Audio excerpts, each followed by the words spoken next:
a couple of other things to talk about, kind of related to Syria.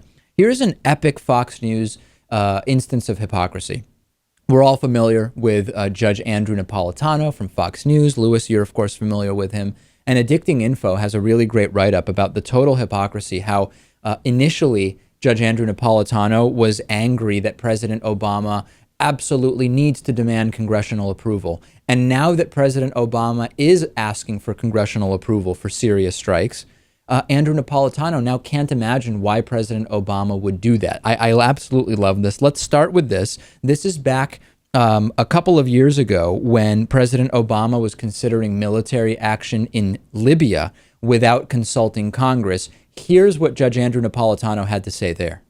You know as well as I that under a terrible law called the War Powers Act, the president can commit us to a land war or an air war, whatever he wants to do, for 90 days and then renew it for another 90 days, and there's nothing the Congress can do about it. Is he planning to do something like that, whether the American people, whether the Congress wants it or not, even though the Constitution says only Congress shall declare war? Okay, well, that's a pretty good, that's interesting, right? I mean, he's kind of railing against this War Powers Act, and he says President Obama absolutely should go to Congress when there is going to be military action. Well, what did he say now? Fast forward to September 3rd, 2013, yesterday, a much thinner Judge Andrew Napolitano said the following. This actually is something that could happen for 90 days under the War Powers Resolution, you say? Let's take a step back. It's a little mystifying legally why the president is asking Congress for authority to do something that it has already given him authority to do. When the War Powers Act was enacted, a law, a federal statute enacted over President Nixon's veto, it basically said the president can bring troops into any area that he wants, offensively or defensively, without the approval of Congress for 89 days. He has to bring them back on the 90th day. So the president has the authority to do this. So there it is. You would think, hold on a second, this is exactly what Judge Andrew Napolitano said the president should do when considering action. And now he says, I can't imagine why this would happen. He just doesn't get it. He does go on to say that whether the War Powers Act is even constitutional is a question.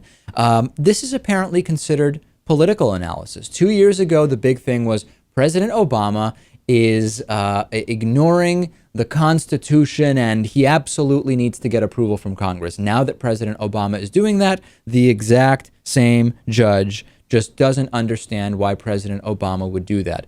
Fox News, as we know, Lewis, the term news not regulated, and that is never more apparent than in this particular clip. Gotta love it. Gotta love it. I'm so glad that there are people paying this much attention to all the details and things that have been said over the years on Fox News, because if we didn't have these people scrutinizing Fox News like this, we would have half the content we have right now. Absolutely. It's absolutely excellent. And by the way, it's great that there are a number of media watchdog agencies. Fox News happens to be one of the biggest offenders, one of the most egregious examples of absolute lack of journalistic integrity and even reporting stuff that is news. But we do the media analysis thing with any number of organizations, blogs, print, radio, all sorts of stuff. And media watchdogging, for lack of a better term, is hugely important right now.